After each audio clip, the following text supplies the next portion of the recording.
Well, I'll try to give you a brief introduction into the Dedolight. This is the DLH4 model, which is similar to the original Dedolight that was designed by Dedo back in the 80s. And the parameters for the design of this light was to come up with a small focusing light fixture with a character of light that has not been done by any other manufacturer, and to be lightweight, durable. At that time, we already knew that things were changing in our industry. Equipment was, film equipment, video equipment was getting lighter, and we wanted to come up with a lighting system for the smaller crews to be able to throw over their backs and away they went. This particular unit, this is the latest model with the new generation of the Spherics optics, is available in both 100 watt and 150 watt light. The size of the lamp should not fool you. Because of the optics that are designed into this head, the light output, which is the most important thing, is much higher than the actual wattage of the lamp that's in here. So in our flood position, this lamp is roughly equivalent to a 300 watt fixture, and in spot position, it's closer to an 800 watt light.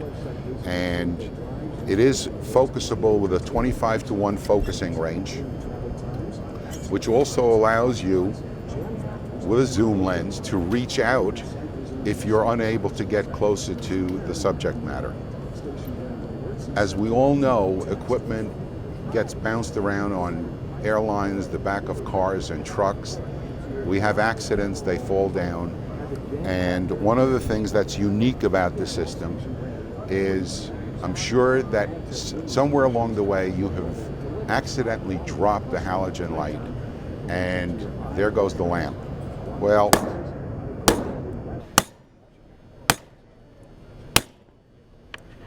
and it still focuses and still runs.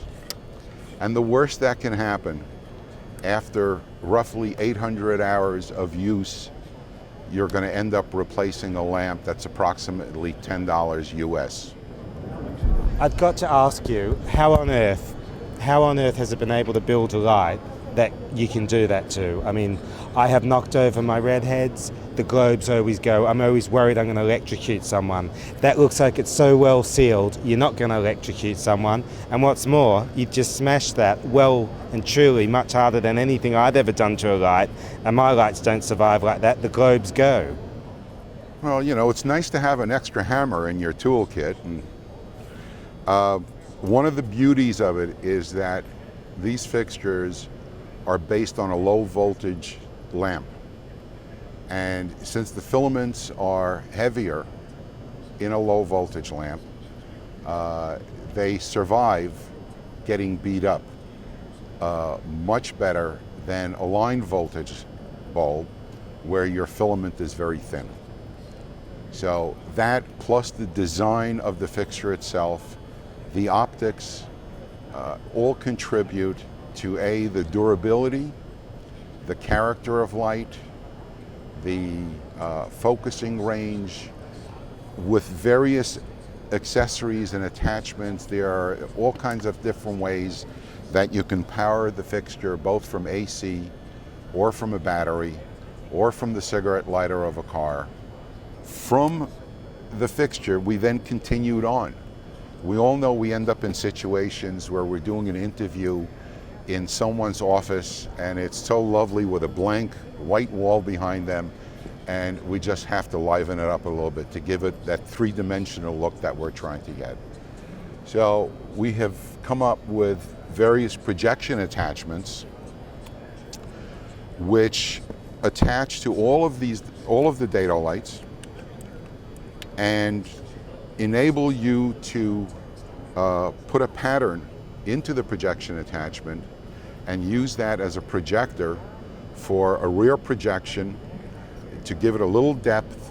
Generally, some people have taken a Venetian blind with them on location, Well, it's a lot more convenient, a lot more controllable, and a lot more elegant to be able to take a unit like this, drop it onto a head, install a pattern that you want to use. In cases where you need to do a slash, triangle, rectangle, highlight a painting, a picture, basically you just replace it with a framing shutter assembly and away you go. There are several different lenses that we have available for different focal lengths, which enables you to use it from practically any distance in small confined rooms, to give you a large image, to give you a small image, to be able to add color to it. And it's just a very elegant way where two pieces of equipment and you've got both a lighting fixture that is very controllable and to be able to do the special effects with the projection attachment. Someone told me that you can drop this thing in a bucket of water and it'll still work, which sounds absurd to me, and I'm not suggesting that that's what I would actually do with it, but what happens if you do drop it into water? We hear stories from end users, and I'll just briefly run through one, which is where this water story came from. We had a young cameraman who was doing a night shoot, and he asked his father to assist him in the lighting, and they were walking out in a boatyard on a dock, and Dad was behind him holding the light, and at one point he heard a splash and Dad was nowhere to be seen. And as he turns around, what he did see was a beam of light coming up through the water, because Dad was hanging onto the Dedo light. And eventually when they dragged him out, he was very wet. The light was wet. It was still working perfectly fine. They shook it off and dried Dad off, and away they went and they finished the shoot. So they were obviously using this, the head on a battery, and we have never claimed that we make a waterproof light, and we never designed a waterproof light. But in this case, because he was running on battery, Dad survived, the light survived, and the shoot survived. So I think it just goes to show the durability that's been designed into the fixture. And Dad, he did a pretty good job also.